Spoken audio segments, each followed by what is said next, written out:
Hey guys, it's your girl Beatrice and welcome back to A Bee's Life.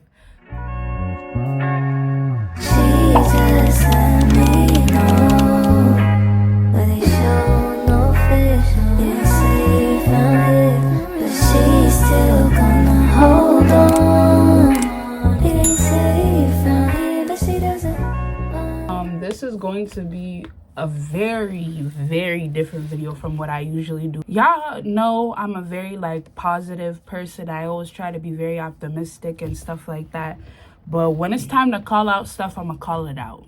I've come to a point where I just can't keep my mouth shut no more, and I'm gonna speak my truth.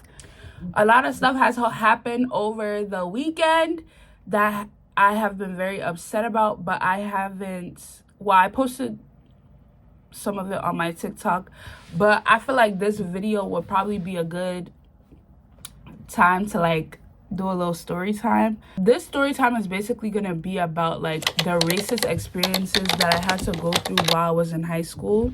I'm gonna just start from my school in general. I'm not gonna say my school's name. I'm also not going to say any names of the people that were involved or the teachers or anything like that, because I don't feel like getting sued. And honestly, I just want to leave that part of high school behind me, but it's going to make a good story time. And it's also going to help me release some of that pain, so why not? My school, it was in Riverdale. If y'all don't know where Riverdale is, it's between the Bronx and Manhattan. I went to school in JFK campus. I'm not going to say which school I went to, but if y'all went to school with me, y'all know which school I went to. The school that I went to, it was mostly Hispanic kids, specifically Dominican and Puerto Rican kids. And then there were a couple of black kids, which was very much a culture shock for me, because if y'all didn't know, for elementary and middle school, I went to Don't start, okay? I'm gonna tell my story another day. So it's now going to a school where it's a very limited amount of black kids. My graduating class, besides me, it was 3 other black girls. Yes, I felt alone. We're not going to talk about it here. There weren't really many black kids, so it was it was very hard for me to fit in. But me now walking with God, I realized that I was not meant to fit in. I was meant to stand out, you know?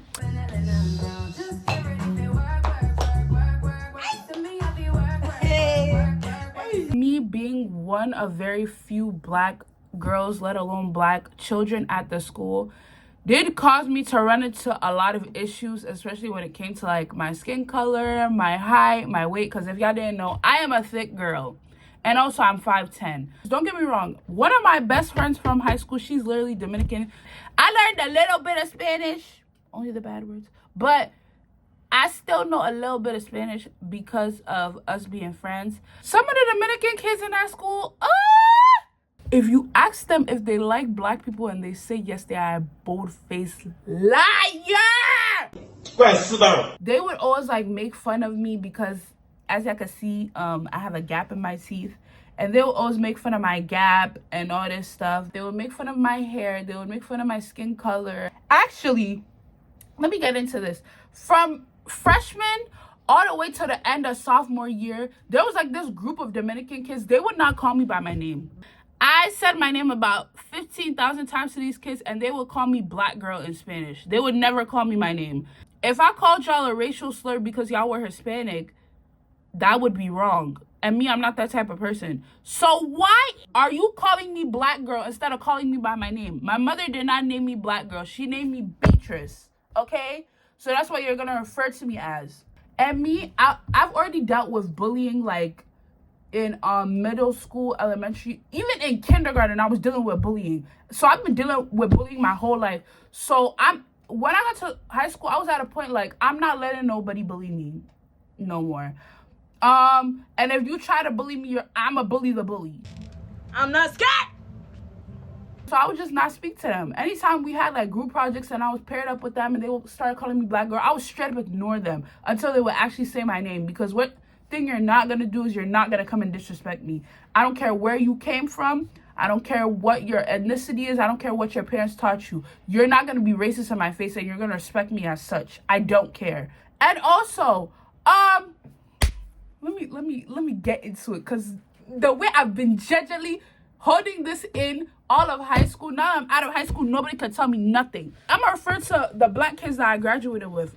What is it? I'm gonna speak for the boys, because the girls, they was not going. The black boys that I had in my graduating class, you guys were whitewashed to the point that you guys gave your white friends an imaginary N-word pass, to the point where this one guy, like, when I tell y'all, he said the N-word more than the black kids in my graduating class ourselves. Mind you, this man is white. He is European. He is of European descent. He is not black at all. When I tell you, the way I've had the N-word come out of this guy's mouth, you would think that both of his parents are black and he just came out white. Mind you, it was like a boy group in my grade. It was like I would try to be nice to them so bad, but the stuff that they would say, like the toxic masculinity that they would spew out of their mouths, I was just like, I don't even know how for this entire 4 years I went to school with y'all, because y'all, like, it was like dealing with their ignorance every day made me so mad. And not only that, they were also the same boys that was trying to bully me freshman and sophomore year.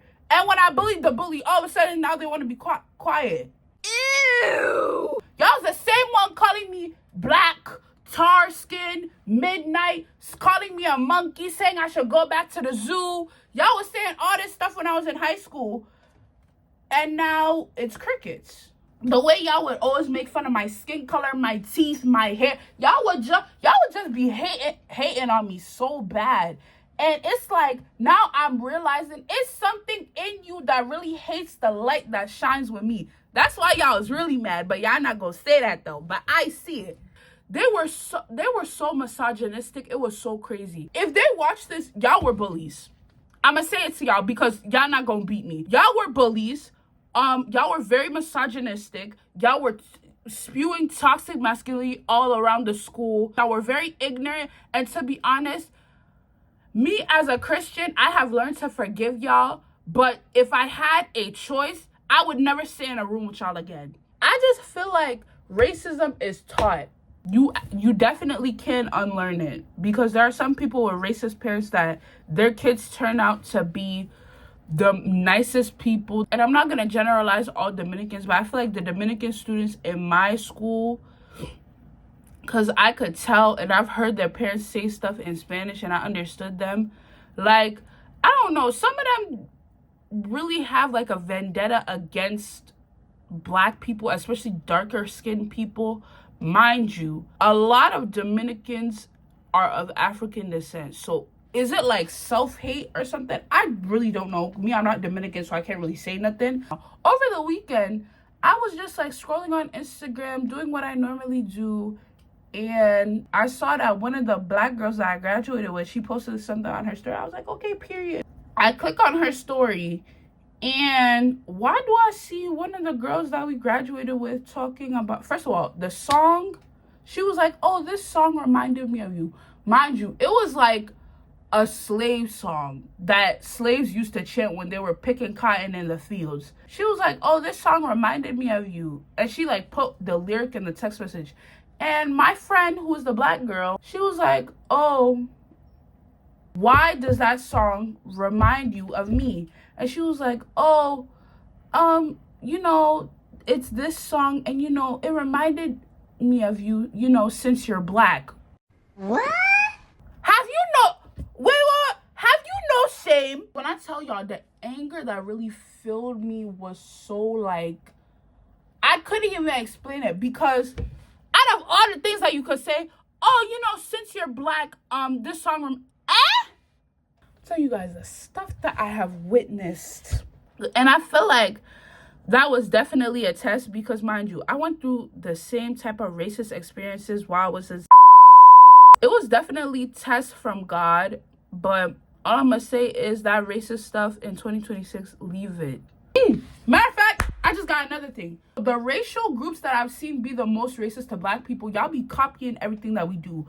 Our hairstyles, our trends, our fashion styles, the way we do our makeup, the way we do our lashes, the way we do our nails, the way we do, the way we do our hair. Like anything that is originated from Black culture, y'all bite off it and either try to take it as yours, or you're just like, oh, I'm just appreciating the culture. That's not appreciation, that's appropriation. And maybe if y'all educated yourselves on that instead of being racist towards people, y'all would know. But you know, it's cool. At the end of the day, these people are gonna get their karma on Judgment Day, so me being angry is really not gonna do nothing. Since y'all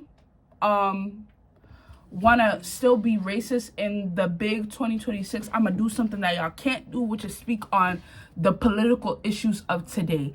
I've forgiven a lot of the people that have done these racist stuff to me, so me dragging on the video would just be me yapping.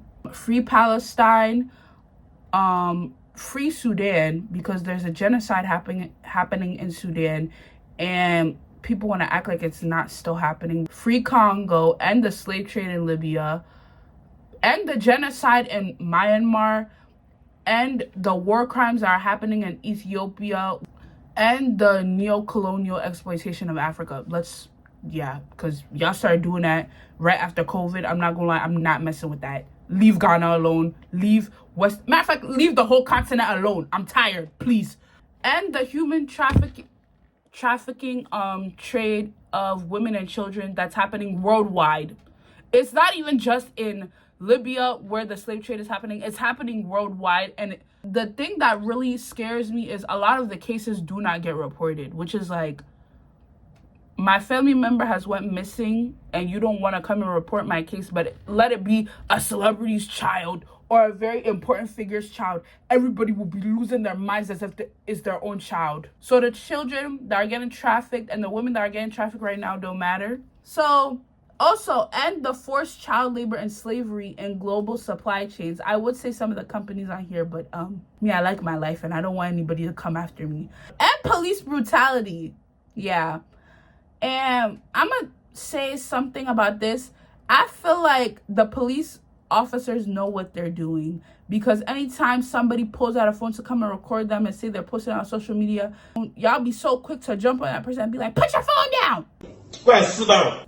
And the media censorship. Why? Like, I have seen on Instagram, like, people will be posting stuff about Palestine, police brutality, especially when it comes to ICE agents, because y'all, I don't know why y'all are like going around picking up people that are literally citizens, but you know, that's your own business. I've seen people like posting stuff and then Instagram will censor it talking about false information. False information? How? There's literally a video of somebody getting shot by a police officer for staying inside her car with her hands up.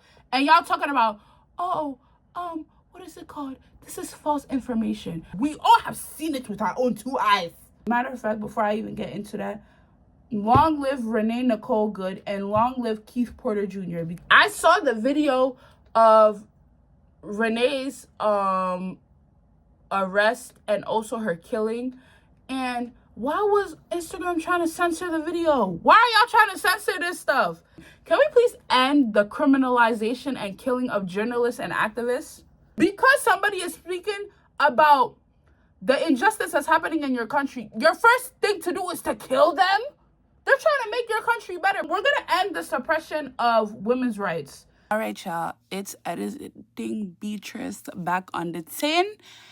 I low-key didn't really speak as much as I wanted to on the suppression of women's rights, but I want to because me as a woman, it's going to affect me. Project 2025. Do y'all know it's almost halfway done? Mind you, most of the stuff that they put on that, what was it, over 100-page manifesto, most of the stuff they put on there has to do with women's rights. Project 2025 is about 51% completed, and nobody wants to talk about it. I just want to put that in there since we're on the topic of women's rights. Thank you, guys. Being racist, it's not cute. It's very much a waste of your time. You could be going to get a bag, and you're still worried about the country that I came from and my skin color. My lovelies, y'all could comment down below any racist encounters that you guys have went through. If y'all haven't already, y'all could like, comment, and subscribe, and turn on post notifications so y'all won't miss another video like this. I love y'all so very much, and I'ma see y'all in the next video. Bye, my lovelies. Mwah.